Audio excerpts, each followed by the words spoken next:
Yo, what is going on? And welcome to another episode of the Urban Pitch Podcast, a beautiful game of life, part of the Believe Network. I'm Ramsey Abushala, editor of UrbanPitch.com. Julio Monterosa, executive director of Vibes in the building. What's going on, Julio? I gotta stay home. Yeah. I feel like I've been out. Like, it's a lot of soccer. I went to the America Colorado game. Yesterday I went to the LAFC Colorado game, so I'm tapped out with soccer. Yes, a lot of soccer across the board. And we're going to get into that because we have a very special guest host returning again. Woo. Always a pleasure to have Jessica Black. Jessica, what's going on?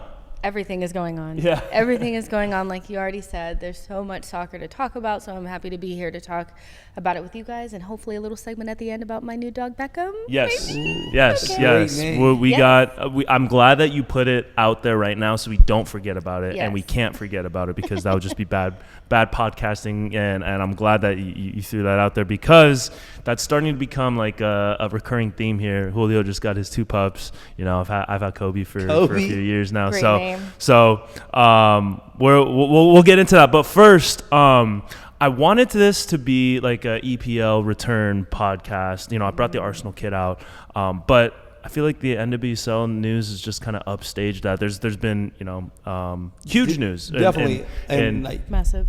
It's great. Like, I think what they did is amazing. Like, eliminating the draft, like, right, through soccer and American sports should be happening. Yeah. Like, none of the draft picks for MLS get signed. Yeah. And if they do, they're role players. Yeah. At best. Yeah. So new collective bargaining agreement, and a lot of good things, whether it's the guaranteed contracts, approval for trades, but I think the big one to me at least, and to I think a lot of people, is the elimination of the first player draft, and that's something that's been kind of thrown around and across different sports over the last few years.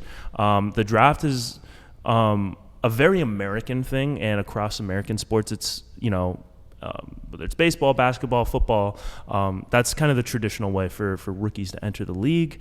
And when I first heard about, not through the NWSL, but this was a few years ago, like on whatever sports talk radio, they're talking about, should the draft be abolished? Should we remove the draft? And as an American sports fan, as someone who grew up, I was like, well, come on, you can't do that. Like, that's just how things are done.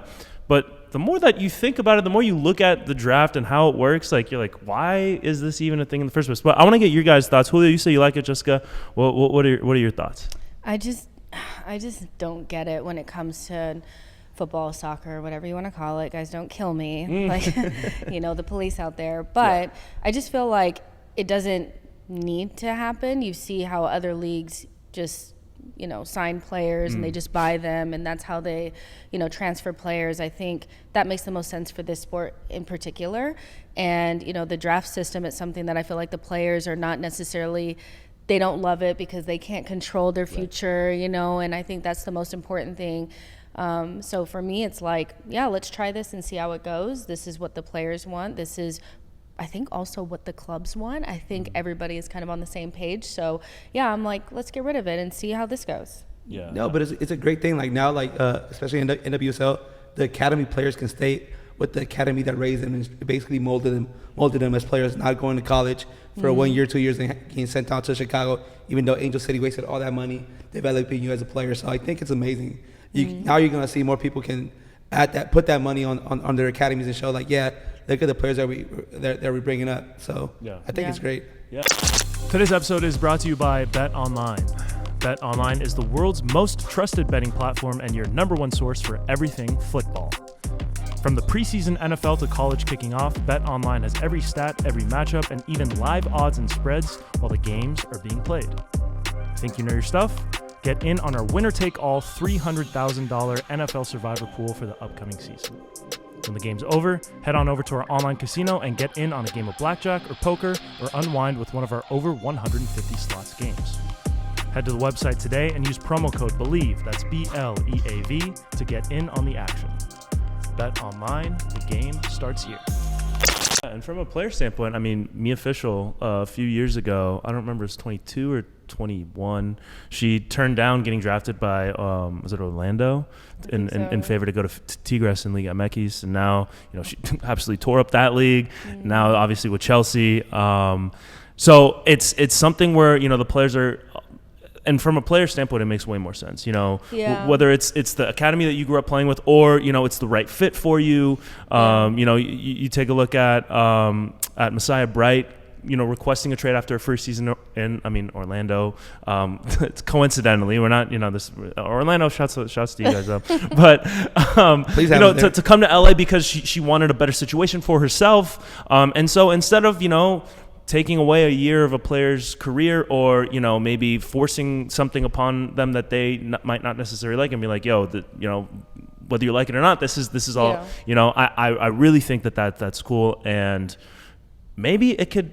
Do you think this could kind of start it across not just soccer, but maybe in the NBA? Because the NBA draft is a huge part of the NBA. Same with the NFL. Like you're seeing people trade picks, 5-6 seasons in advance. And the whole psychology about setting yourself up and building for the future is kind of centered around a process where if you look at it in other professions. I know it's not a one-to-one comparison, but if you're out of college and you're looking to become an accountant or something, and a Big Five firm is going to draft you, it doesn't make as much sense. But do you think this could maybe get into into other sports?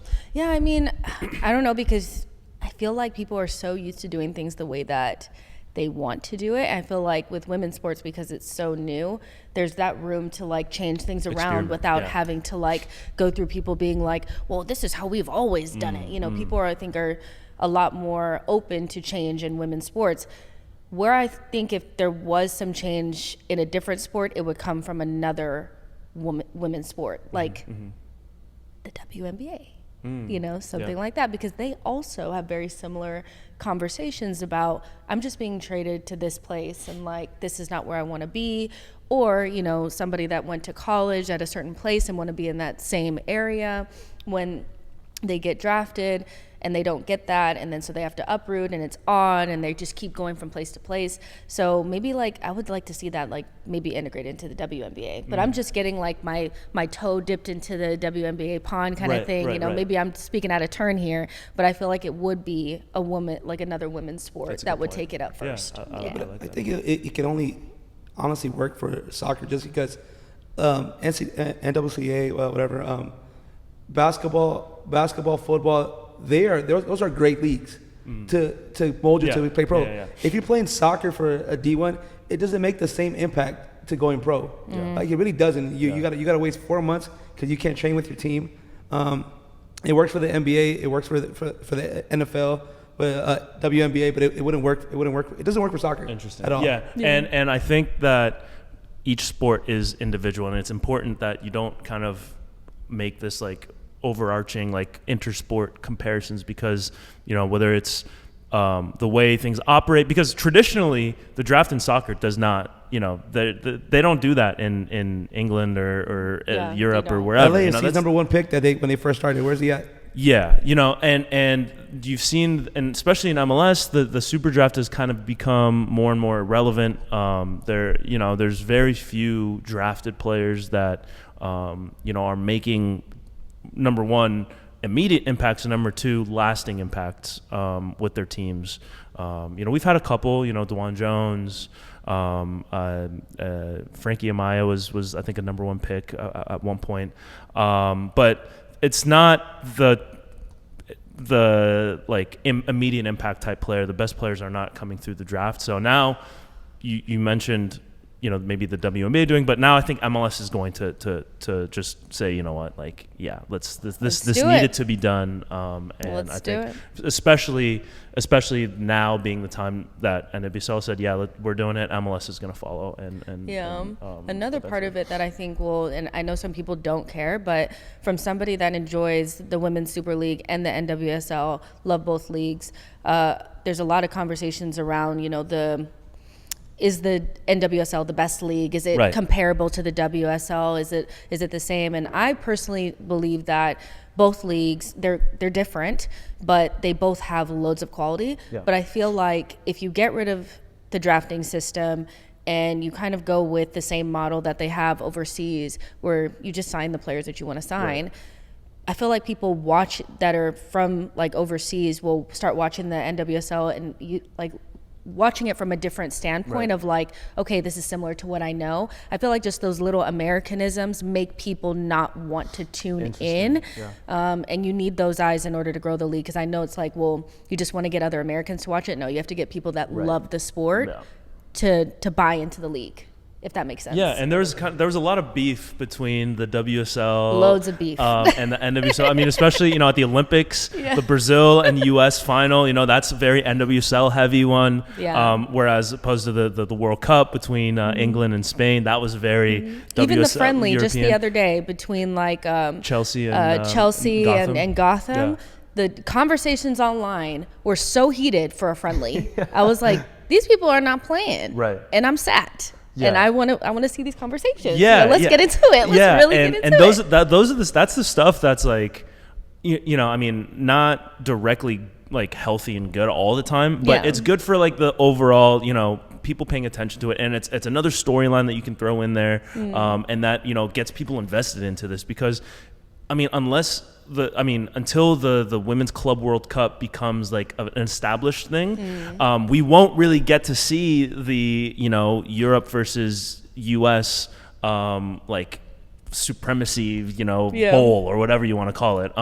So I think that this stuff. And maybe it's better that they don't, so that we can continue to have this conversation, and that we never really do get that answer. But having it more legitimized in the more traditional soccer fans' eyes, I think is an interesting way of putting that too. And that plus the guaranteed contract, so a lot more player security. The same with the trades. So people aren't just getting sent off without really them knowing, which I think is another. But getting big to the plus. trades, don't you think like it'll be more players getting cut if you can't trade them?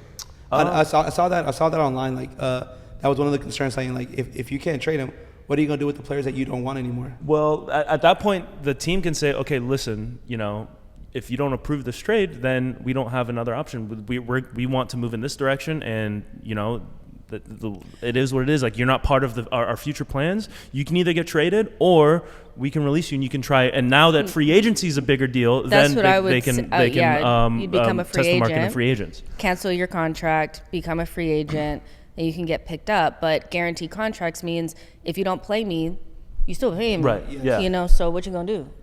So that adds another wrinkle into it. But I think that's just the game. The game is the game, and it's going to make the clubs have to work a little bit harder on trying to figure out ways to move players on that they're not really utilizing, so that they can, make the money back or not have to pay the contracts long term. It's up to the clubs to figure that out. But that contract is guaranteed, baby, so you need to figure it out. Yeah. And then now I think teams are going to be forced to be a little bit more strategic.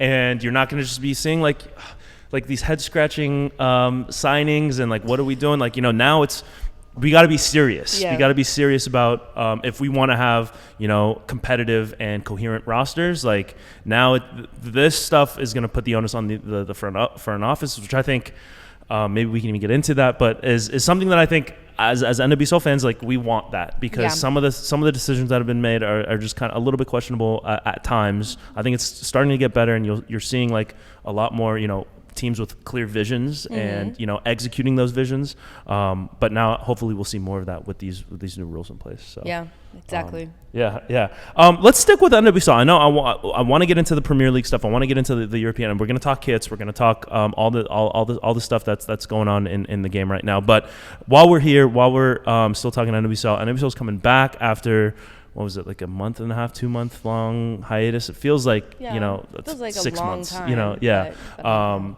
but this weekend, Angel City's playing San Diego. That's going to be a match that I'm going to be watching. I was wishing I could get out to San Diego, but I don't think I'm going to be able to this weekend. But what are your thoughts on Angel City? Because it wasn't the best of vibes going into the break. They played a pretty solid Summer Cup against some of the Liga MX teams, made it to qualify for the semis. Big win against Juarez, 7-0. What are your thoughts on? Do you think that the momentum is going? Was it just that we didn't have the players to send to the Olympics, so that was mostly our A roster playing against B and C rosters, or what do you think is the vibes heading into the final? I think there's like 10 games left of the season. Yeah, I think Angel City definitely needed the break. They needed that break. They needed a chance to, I think, just recalibrate, and regroup. I think they have to take whatever they can from the Summer Cup and that game against Juarez, and no matter what we think from the outside, take that and say, this is our new start. This is when the season starts. We're trying to, get into the playoffs, and just kind of turn a new leaf. I do think finding new players within the squad is super important. Somebody like Messiah Bright, I do feel like has been underutilized up until this point. And seeing her, score that hat trick, she looks super confident. She is a player that should be playing for Angel City. She's been brought in. She's NWSL coded, man. She's the type of player that would be so successful running at back lines, running behind back lines, just getting into those positions and scoring goals. And one thing Angel City really struggles with is putting the ball in the back of the net. So I think finding her, maybe even Casey Fair, a player that we didn't get to see a lot of prior to this break, is now being, we're actually able to see her. The big name, Kristen Press, coming back from her injury. Press, so I think finding those players within the squad is important.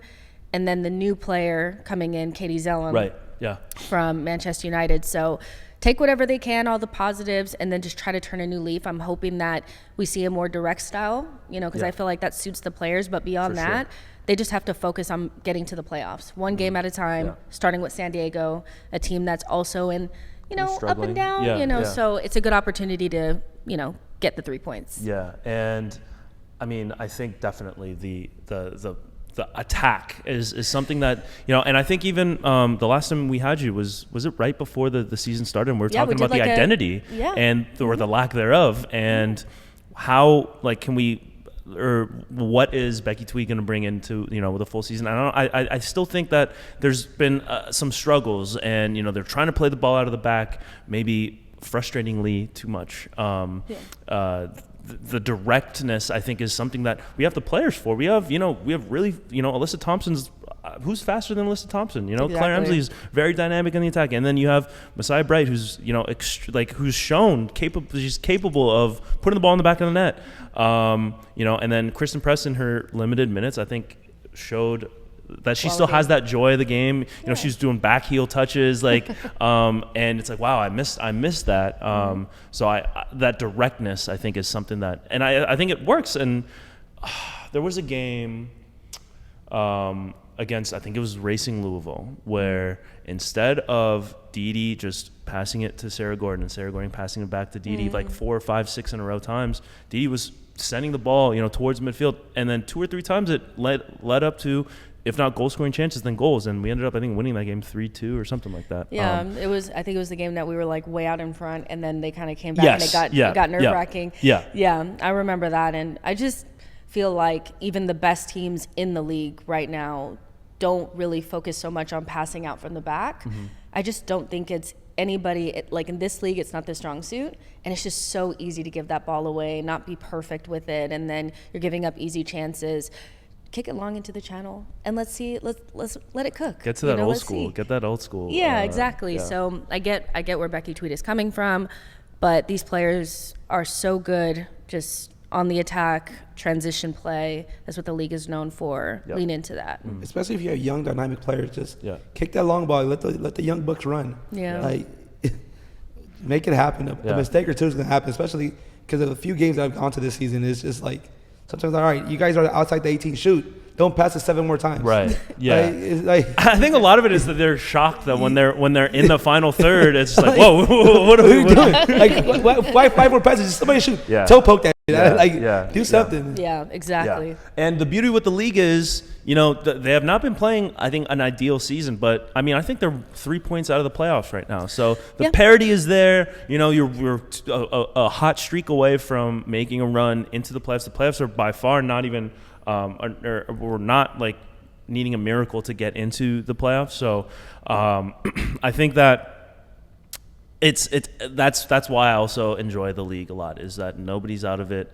It's not like a top heavy league like you see somewhere like even Liga MX where the top 4 teams really good, and then once you get into the middle and the bottom of the table it's less consistent. So I think that's one of the league's strengths, and it's also why it's working in the favor of a team like Angel City that's maybe a notorious slow starter, or a team that had dealt with a fair share of injuries. Let's be real. I don't like to use that as an excuse, but it's true. I mean, they've been missing Kristen Press for like 2 seasons. Junendo went out at the beginning of the season. Also, speaking of injuries, definitely need to just at least speak about Ali Riley quickly. Placed on the season-ending injury list due to like a chronic leg injury that she just can't get over. She put out like a really heartfelt message about how she's not quite sure if she'll ever play again, which would be terrible because Ali Riley is just like a jewel for the league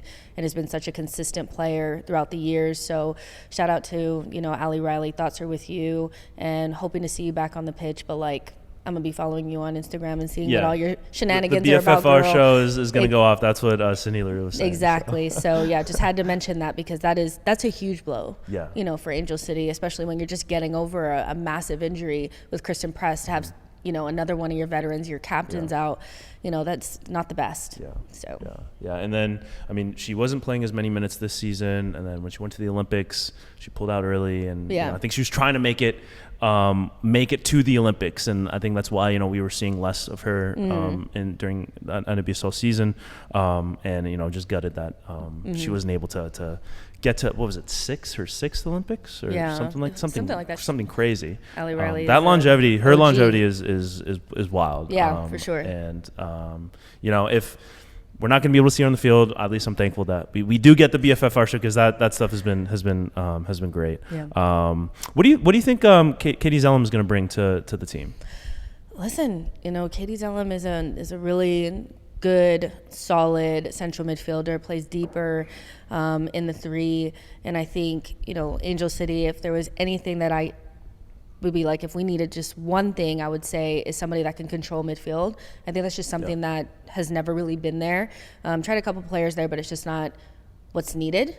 And I think Katie Zellum does that really well. She is so vastly experienced. She's, a part of the English national team.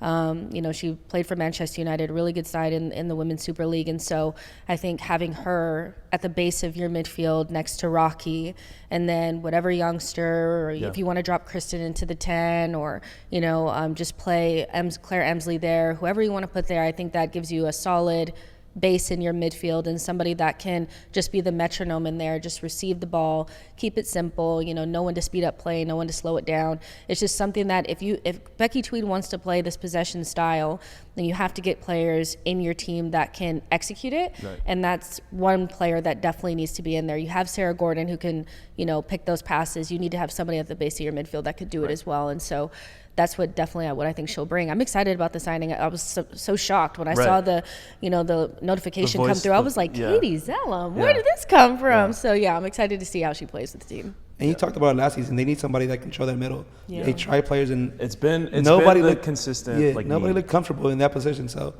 especially every time you try to come out, they always get to the middle and they just forget what soccer is. So honestly, so like having a player that can really control it, it's gonna work wonders, because a calming presence, because you have the players at the top that can actually make things happen. Now that you have somebody controlling that middle, this team can be scary at the end of the season. Right. Yeah. The talent has always been there. It's just they need to put it all together, and for sure. We got 10 games to do it. So I'm happy that we get a refreshed side going into this final stretch. Okay, let's get into the EPL, and I think this is an exciting time for fans across the table. The beginning of the season always comes with optimism, always comes with hope until 4 or 5 weeks in, and then it's back to normal. What are your thoughts on this season in terms of just what are you expecting? What are you most excited for? And then we can get into the Arsenal of it all, because I think there's a lot of questions and hope there as well. Yeah, I think I'm just looking forward to see the drama. I just feel like every Premier League season brings so many storylines. so many players that you weren't thinking about just end up being so good throughout the season. Players that you expected a lot from end up not having great seasons. The storylines are just the best in the league. So that's what I'm kind of looking forward to. I think that upper middle group is so interesting. The Newcastles, the West Hams, the Brightons, teams like that.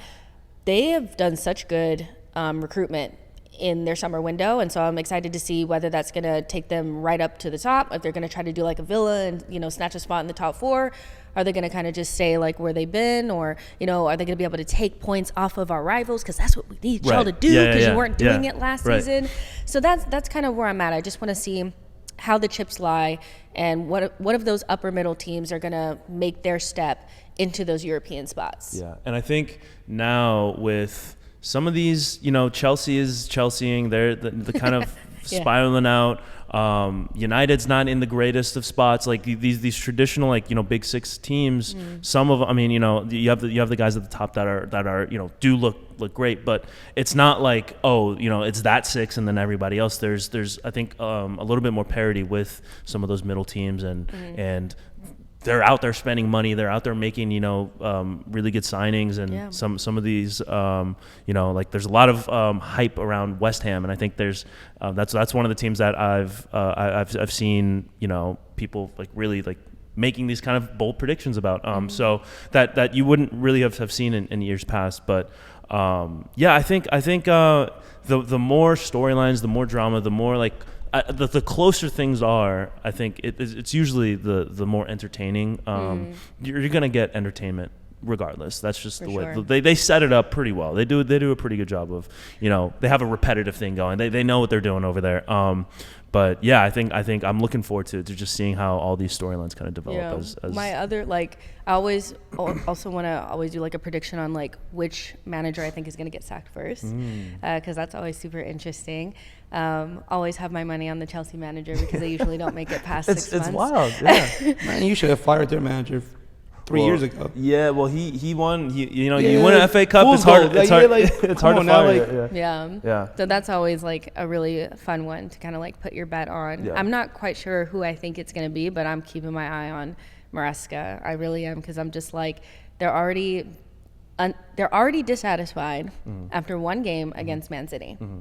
Yeah. You're not making it to Christmas, buddy. Like, you're not making it to Christmas. So, the Premier League always has the best storylines, and the managerial switches are always like a big one for me. Right. Yeah. Chelsea wasted all that money on all these players, and none of them really have planned out. So, like, it doesn't seem like there's a certain plan there. We were just talking about it at NWSL. It's like, you know, okay, we don't want people just, you know, making. But I mean, obviously, Chelsea has a little bit more money to just kind of shout out to the owners arbitrarily, you know, toss out left and right. But it's like, what are we doing? We're having $1 billion transfer windows. Like, you know, like this and they have 41 players in their roster. That makes no sense. Like, Maresca is in the press conference saying, I'm not dealing with 41 or 42 players, I'm dealing with 21. So basically he has like 20 players out there training with the under 21s, or like not training at all.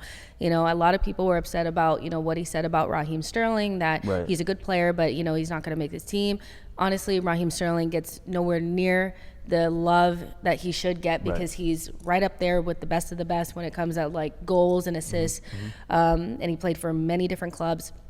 And so they're in like this weird space where they're trying to pretend like it's not weird that they have all these players that they spend money on. Like, they're like, it's just normal. It's like, actually it's not, it's weird. So I don't know how that's going to pan out for you, but like, it's normal to spend a lot of money, but it's not normal to have no like coherent vision as to what you want to do with the players you're spending money on. And I don't know, man, it's like midlife crisis. Like American owner wanted every player. And then, I mean, you know, Pochettino, who we can even get into, like he finished the season strong, right? Got them to that sixth place finish after, you know, like they were talking about relegation early on in the season.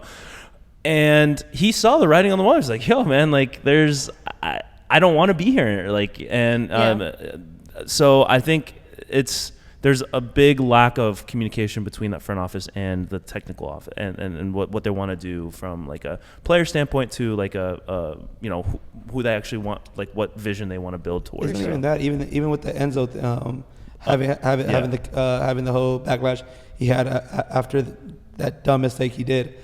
So like even now the players don't really like mess with each other. So They made him captain. Then they gave him the captaincy. Yeah, so like, They made him captain. yeah, that makes sense. it makes no sense. That team is They're figure it out. Yeah, it's not looking good. But I do think probably, I hate to admit this because I cannot stand them, but I do think United will be pretty good this season. When I say pretty good, I mean 6th. So don't start getting all excited. But I do think that they'll have a better season. I think, having the same coach for multiple years, even if people don't rate Ten Hag, at least you have some sort of like cohesive plan. And they recruited some good players. They got De Ligt and Mazraoui from Bayern. Yep. They brought in Joshua Zirkzee, who scored on his debut. Yep. Young players like Menu and Garnacho are still there. Bruno Fernandes, can't stand him, but he's one of the best in the league. Love Bruno. You love Bruno? He's a Man U guy. He's a big. Okay, I got you. So yeah, it's just I think they'll have a better season than what people are saying. Yeah. I mean, I watched the game against Fulham, and it was cagey. Yeah. And it didn't look like they were going to pull it off, but in the end they did, and that's what good teams do. And Yeah. I think the Zirkzee, presence was definitely felt. Yeah. But yeah. What about Arsenal? Like let's. The last 2 seasons, whatever. If you want to call it a bottle job, I don't agree with that. I'm also obviously wearing an Arsenal jersey, so it was heartbreaking nonetheless. Like both seasons, there was a shot. Yeah. And what if you want to call them inevitable, if you want to call them, just like if they have like it's a mental thing with City in terms of like if they're behind you, you hear them coming. A lot of people are saying this is the year for Arsenal. They're saying that it's hard to do it 3 years in a row. I mean, even though they've done it 4 out of 5. What do you think? Can they pull it off this year? Arteta's guys feel like they have some I almost just said pep in their step, but which I'm like crazy. But they have some momentum going into the season. Yeah. What do you think is a realistic expectation for the side?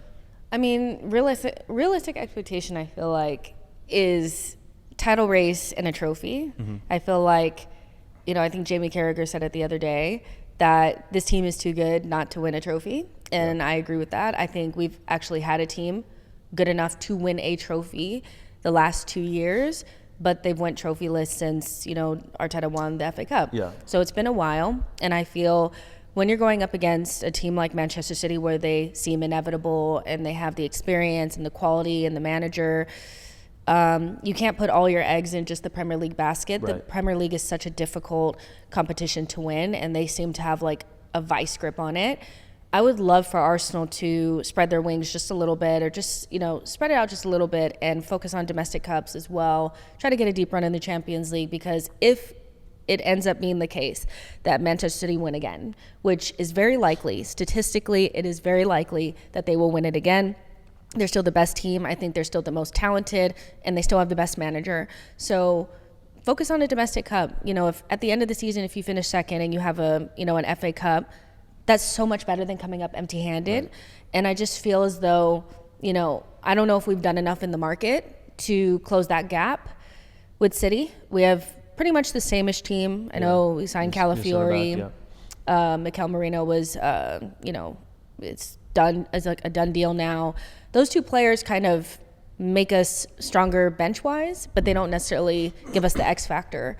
So I think we're a little short in terms of what we needed to do over the summer. And so my expectation is be in the title race again. Do not fall away. I don't want to be in a top 4 scrap, but win a freaking trophy. This group of players need to know what it feels like to touch silverware. Yeah. They have to, and maybe winning a smaller trophy will get them closer to winning the bigger one as they go on. But like constantly pushing for the Premier League and getting nothing else, I just feel like that's disheartening. And I don't know if you can do it 3 years in a row without winning anything. Mm-hmm. So that would be my Carabao expectation. Cup. Come on, like let's I'm taking a Carabao cup. Okay, I don't care if it's an energy drink cup. Right, I'm taking that. Yeah. I can take that. Yeah. But Man City got gifted a player from Barcelona, so like that whole situation is crazy. I know. It's wild. I don't so know. Man City just got stronger off of Barcelona's mistakes.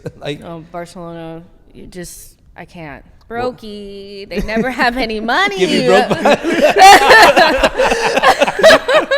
I can't just deal with you right now. I don't want to go half on dinner. It's ridiculous. You got me or what? It's crazy. And for the one player, for them to be like, you know what, the player that we need to get rid of is Gundogan is ridiculous. It's ridiculous. So, but even before Gundogan, I still felt like City were the clear favorites. I just still feel like, despite us closing the gap, they still have that inevitability about them. So, that's where I mean, what do you think? Where are you at with it? I really do like that. I think that's the smart like, I don't know, pragmatic, but like, just like, you know, like you want to have, you don't want to put the hopes, entire hopes and dreams of the season in that Premier League title, because it, like you said, it's a gauntlet. No matter what goes down, you know, there's so many games, there's so many, you know, it's brutal, the scheduling, and we talked about it, even in the off season, like, it's like, is there even it's like 2 weeks, you know, it feels like, you know, like the friendlies that were going on, like at the end of July, it's like, yo, like we just got done with the Euros, like what's going on, like, you know, so there's a lot, it's a grueling stretch from start to finish, and I think obviously the Premier League title is like the star, I even more so than I feel like than the Champions League. It feels like with the way that they approach the games and the way that, you know, the fans react to things. But if like I don't know if it's worth you know, putting all the chips in for one trophy when there's other stuff you can still win. And like we were just talking about with Man United, they didn't have a great Premier League domestic league season, but they went home with something, you know. They saved Ten Hag's job in the process, probably over a rival. So you know, who knows, like it could be, you know, the FA Cup final or even the Carabao Cup final, like against, you know, a Tottenham or a Chelsea, or, you know, a team where it's like something you can at least go home with something, and you can be lucky in a cup competition, but you can't be lucky winning the Premier League. You're the best team always wins the Premier League over 38 games. It'll, like, that will be the best team, period. I don't remember the last time a team that was not the best won it. I think it was Leicester, and that was like a freak. You're never going to see that again. That was a long time ago, awesome. Right? So, but, I mean, no offense to Man United, but they won that FA Cup despite not being the best team. And that's why I kind of feel like, I know it's difficult, but take your eye, like, not take your eye off the Premier League, but just put a little bit more effort into domestic cups, because you may get an easy cup run. You may get an easy cup run, and then that will give them the confidence that I feel like they need to go into maybe even next season when Pep is hopefully gone, and we can win the Premier League. And the team is young. It's a young team. There's a lot to look forward to, and if they, you know, get a little bit of taste of success, or at least not disappointment year after year, because it's exhausting to have to go through, you know, 38 games and then lose it on the 38th day or 38th match. It's to have something to celebrate would be cool for these young players to and for have. Us too, because I'm starving. Okay, what about kits? What about jerseys? This is something that we're more well versed in terms of like what we talk about on the site as well as on the podcast, and it's something that we get really excited for going into the season as much as we do for, you know, actually getting to watch football again. What are your thoughts on overall this year's kits? Not just in the Premier League, but across European football. Do you think it's a good year, average year? Are there like certain brands or teams that stand out to you? What are your overall thoughts on some of the kits that have been dropping? Can I be negative? Go for it. Go for it. Adidas, honey. Ooh. This template that you guys keep throwing out. Yeah, because I honestly strongly disagree. I think they stepped it up. Let her cook though. Go ahead. Let me land real quick. Yeah. Go for it. So in the Euros, everybody had the same template. Right. These same shorts with these swoops. And then now Arsenal got these swoops. Yeah. Man United got these swoops. Everybody has the same template. Now the template is not bad. It's a nice template. But I just feel like we're kind of getting into that like mass manufacture. Everybody gets like just like a small change in what they're doing. And you know what that reminds me of? The MLS. Yeah. It's a more higher end version of the MLS. And I don't like it, So that's I guess that's my one thing. But what I do like what Adidas did was those classic like retro third kits. I love those. Yeah. Juventus had a really nice one. I almost bought Bayern that had a one. nice one, and I like those. So I love that. I love things that Adidas says. I'm a Adidas girl down. So I'm saying this out of love. Yeah. Them templates, let's throw those in the garbage. Them retro kits, let's keep doing that. Yeah. You know, what do you said you No, were because really a big fan. I call it the NWSL Arsenal kit. The Man U all blue. I think they did great opposed to they had some ugly kits like a few years back. So I think they, especially the retro kits, even the gear. Like I saw Real Madrid windbreaker. Such a great. United's gear. got a great tracksuit. They were the best. Yeah, they this got blessed. season. They got blessed, what can you wear for people that are not playing the game, for people like us, they have great stuff that goes with it, and you can support your team and look great doing it. So that's what I enjoyed. Yeah, sure. I think templates, you can't get rid of them. It's just a practicality thing. It's especially when you're making stuff at the scale that Adidas or Nike or Puma are doing, you have to have them. I do agree that you can do templates well, in the sense that we've seen great some of the best Total kits 90s. ever are templated jerseys, the Netherlands was it 80 or 90 one of the Euro kits with the kind of like the geographic design. Yeah. I'm getting my years all mixed up. I think it was 1988, and There then you go, history major. Yeah, I don't honestly. And then even the Germany, the classic Germany kit, that was a template that was used by Boca Juniors and a few others. So there are templates that do look good, but you just can't get rid of them once you're especially if you're gonna make 6 kits for teams, which I've said less is more when it comes to these things, and it's never gonna happen because from a business perspective, you release a new jersey every year, people are gonna buy that new jersey. But it gets to the point where it's how many creative, unique, original ideas can you have if you're on this brutal cycle of year after year after year? They're already 2 years in advance when they're designing. So they have next year's and the years after's already kind of in the works. And I think that if we kind of scale everything back, maybe do a few. I like the special edition stuff. City is getting an Oasis themed 4th kit this year for the debut album anniversary.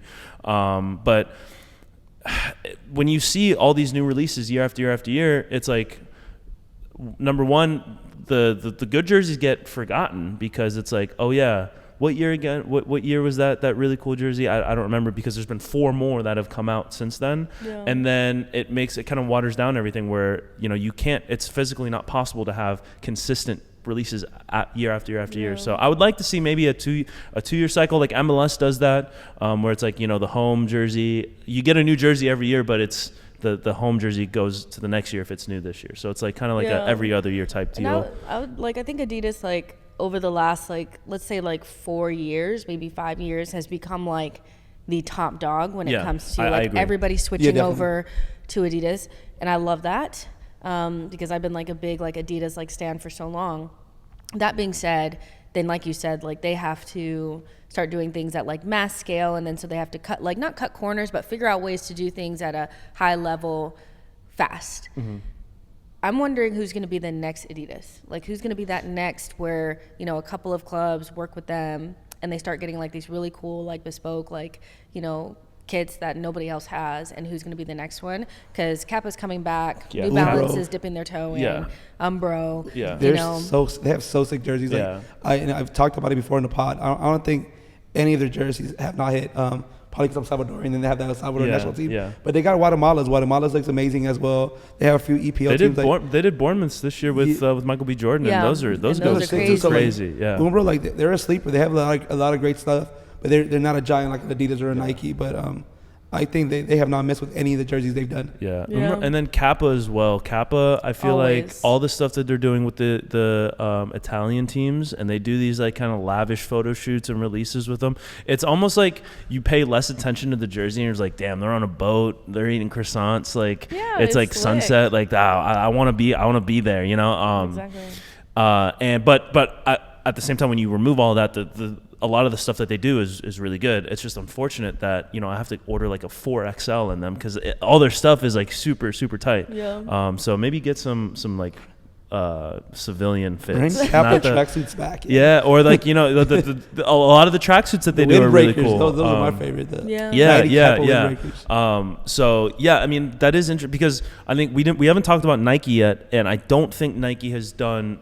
They had like a cool run, like I think was it 2020 or 2021. Like their one of their like executives tweeted something about them going away from templates, and for like 2 or 3 seasons they had like a really solid run of like, yo, like Nike's like. A lot of these releases are great, and now they've kind of been hit and miss. This year, like at first I will say the Chelsea kind of like fire flame or whatever electric blue jersey, I did not like it at first, but the more I look at it, the more it kind of like I was like, oh, maybe that they took a risk. At least they're you know they're trying to push the envelope when it comes to design, which I think from a Nike's perspective, it's like a lot of the stuff they've been doing was like not simple but plain, and there's a difference between the two, because simple is not bad but plain is. Well, plain is, and, yeah, for sure. I think Nike is just like kind of like, yeah, we just push them to the side a little bit, and we're just like, let us know when you're ready to be serious. They're resting. They spent all that money getting Germany, so they're resting right now. So Right, yeah. they'll be back though. They're Like, recouping something their- about Nike. Yeah, you gotta Yeah. recoup that money. Yeah, So yeah. like they spent all that money on Germany, so they'll be back. Yeah. I think I would ideally, you know, it's better when, you know, you start to see like the Adidas versus Nike conversations, and even Puma in there. I think Puma's done a decent job kind of sticking around. Some of the stuff they've done with AC Milan over the last couple of years, I think has been great. The City jerseys have been kind of up and down. Don't nobody care about that. Yeah. Nobody trying to look at no City. Right. jersey. That too. And that kind of goes into that whole thing. No like, you know, vibes. are there really fans? Like, what's going on Yeah, there? it's You like, know, come on, ain't nobody looking at Shout out that. to Puma though. Thank you for the shoes. You're the best, Puma. this is a very we love me some Puma. I love me some Puma. I don't care what y'all say. Man, I said that baby blue look baby bluish. Like, it's amazing. we are a Puma friendly podcast. This is a Puma friendly podcast. Puma We've friendly said that. podcast. Anybody that give you free stuff, I love it. But no. But I mean, I think I was being positive. I think I you were. was. You know, Love Puma. I was coming with the flames. That's just me though. Her views do not reflect the views of the urban people.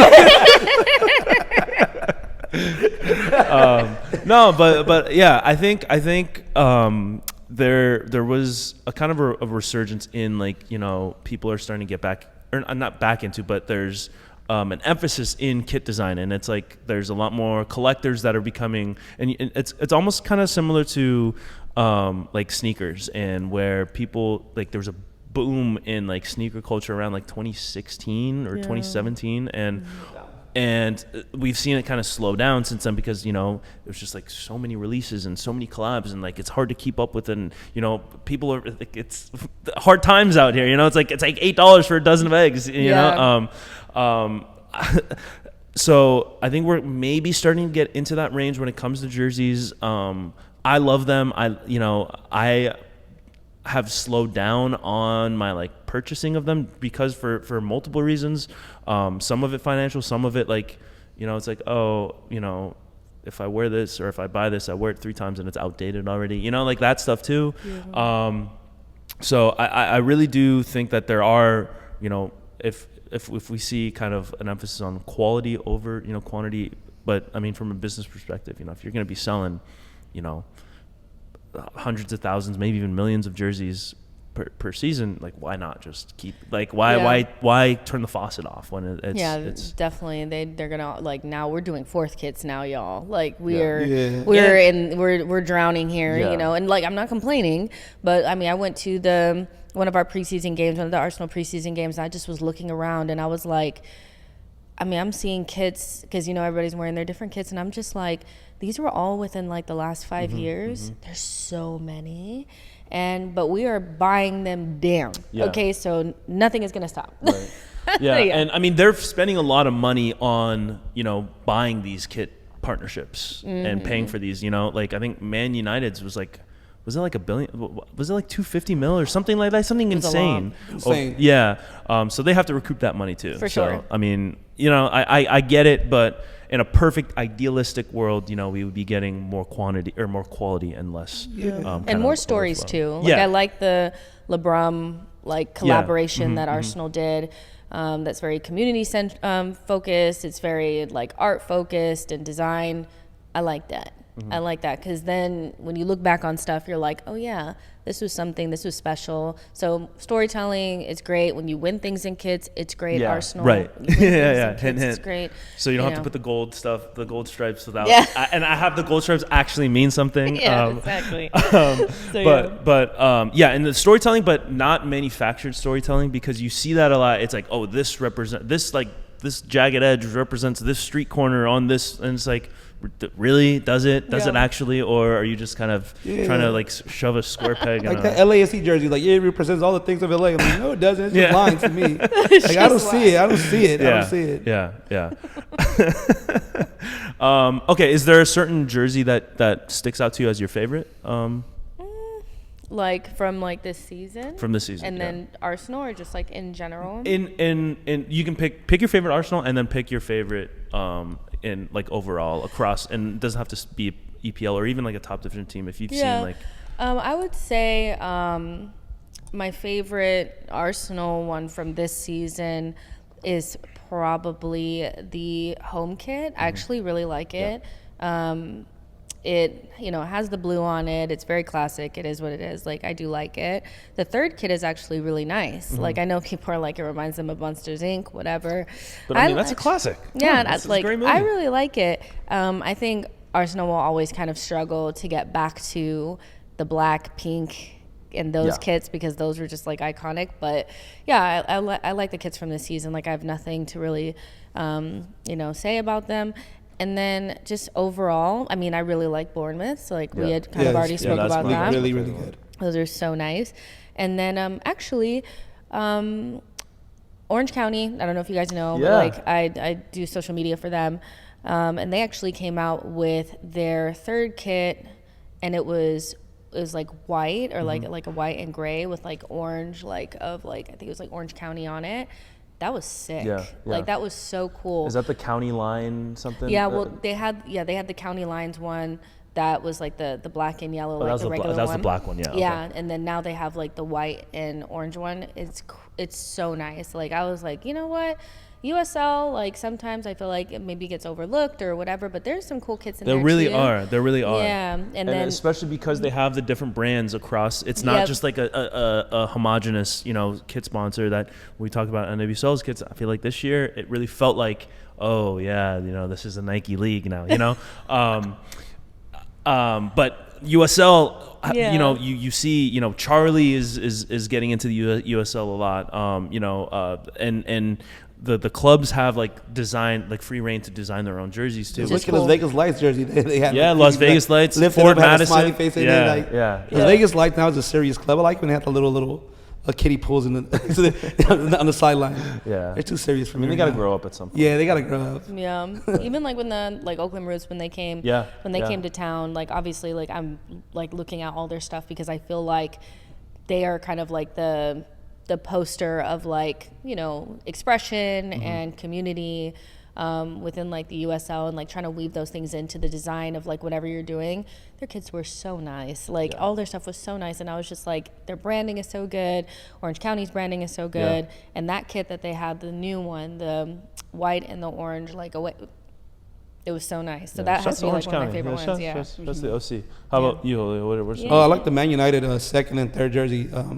The all blue ones. Boring. My favorite. And the white one with the red and black. With the red stripe. Yeah.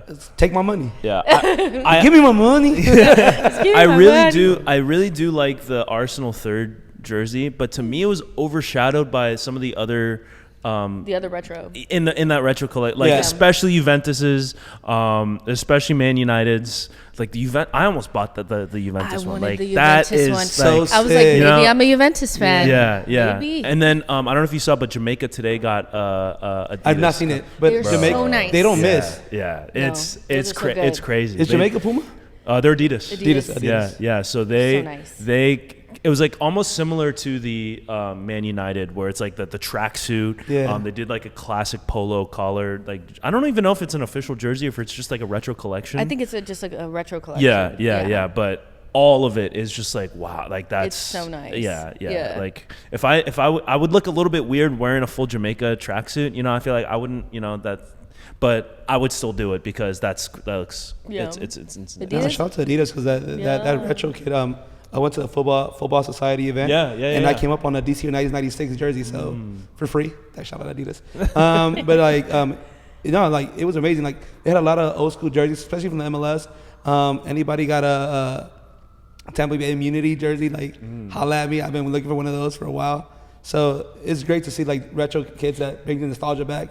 I remember DC United, another Salvadoran guy, DSR that played for them. So like it just brings back all these great memories that I had when I was a child. Yeah. Okay, running low on time. I don't want to miss out on this pup corner here.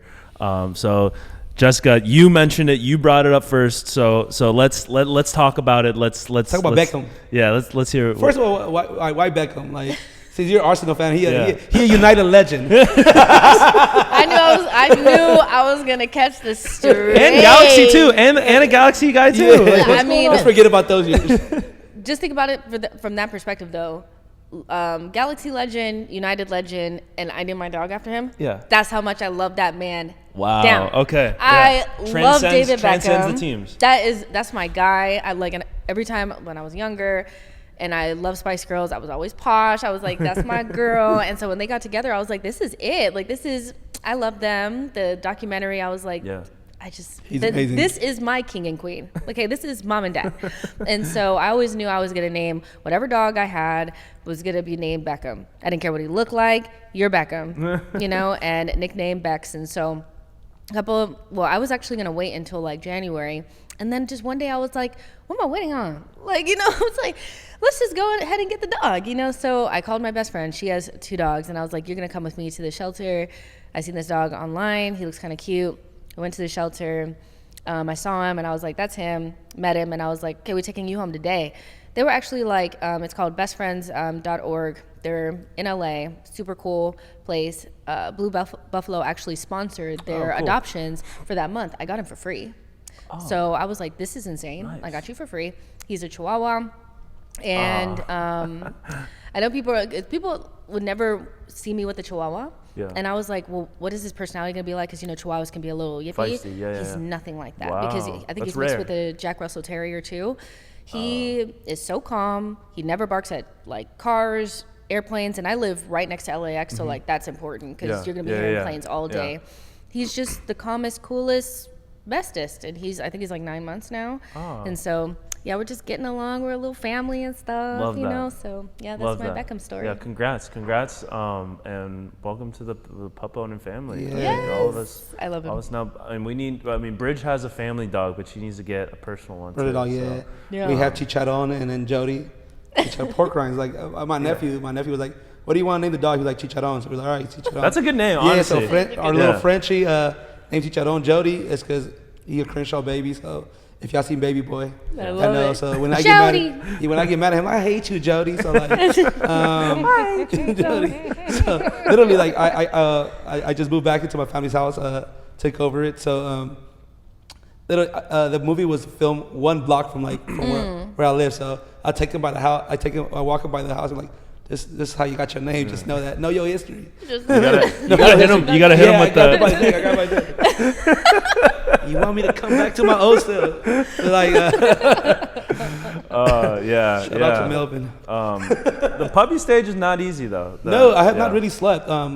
They want to use the restroom anytime they want to use the restroom. Right now they're good at the crates though, so both of them are really good. So now they're not waking up at 5 a.m. to use the bathroom anymore. They're waiting till I wake up at 6:30 in the morning, and then I take them out. I get ready for work, feed them. walk him one more time, then get to work. So then come back for lunch to walk him and feed him again. So it's a process. Like I don't think I've slept good 8 hours since I got them. Yeah. Shout out to the parents that stay with their kids because I got 2 dogs and I know it's tough. Yeah. People hate that comparison. That's why I do it. We got Kobe when he was a puppy. He was like 8 weeks when we got him, and we were crate training him.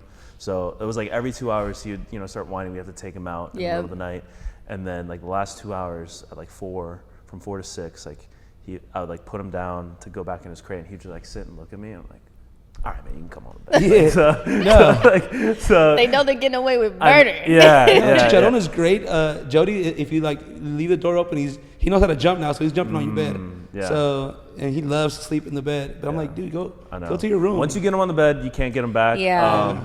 Kobe, he's still crate trained, so he goes in his crate, but he knows that if he goes in his crate, he's getting a treat. So he'll just like I'll get home and he'll run straight to his crate. So I love that. Well, I gotta give you. I missed all the puppies, like the super like puppy stuff, because I got him when he was like 6 months. Yeah. But already. I mean, still like. It's not the worst thing, but also 6 months is still. Yeah, I mean his foster, like I got lucky because whoever fostered him already taught him how to like sit, and he was already kind of like trained to go outside and stuff. And I was, because the first time I brought him home, I was like, sit, and he did, and I was like, oh, you can sit, that's crazy.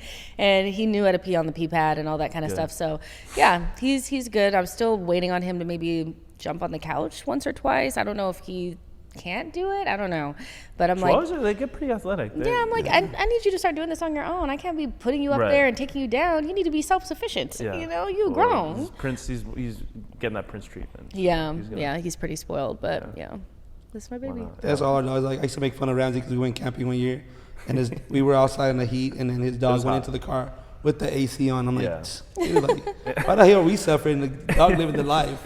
Yeah. Well, my fiance, she's very much like that's her baby. Like she'd save him over me. Like, and I don't blame her. I honestly don't blame her. But she like the second he starts panting, you gotta go inside. Like, like, he's hot. Oh no, he's cold. He's scared. He's this and that. And so I love it. It was hot. It was very hot when we were camping, and we had 2 other dogs with us too. So they're like, all right, just throw them in the car, put the AC on, and they're just in the car like all chilling. We're just sweating. Julio's. That was the most angry I've ever seen Julio. I'm not a camper. I need a shower. I need a working bathroom. Like I'll glamp. Yeah. But like if I can't shower in the mornings, I'm not having a great day. Julio was ornery. He was not feeling it, huh? And then the bathroom stank. Like it was the worst. Camping is stupid. We're going off the rails here. We appreciate everybody who's stuck this far, and you hippies. Yeah. This has been a lot of fun, Jessica. It's always so much fun to have you on and to chop it up with you. But anything else? Any final plugs that you want to throw out there before we close it out?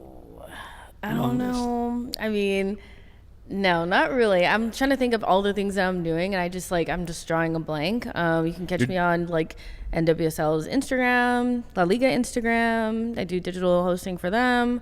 Actually, I'm doing something cool with the Premier League this weekend for the Aston Villa game. So I'll be doing like a little vlog for them. So catch me here, there, and everywhere. But yeah, I'm doing just here. The live Twitter Spaces and all that. I'm doing a whole bunch of stuff. Yeah. Like YouTube. I'm just But I'm happy to be here with you guys. Shouts to you. So much fun. Thank you. I know. And I appreciate you taking the time. Yeah, this is awesome. All right, this has been another episode of the Urban Pitch Podcast, the beautiful game of life, part of the Believe Network. For Julio Monterosa, Jessica Black, I'm Ramsey Abushala. We'll see you next week. Woo woo.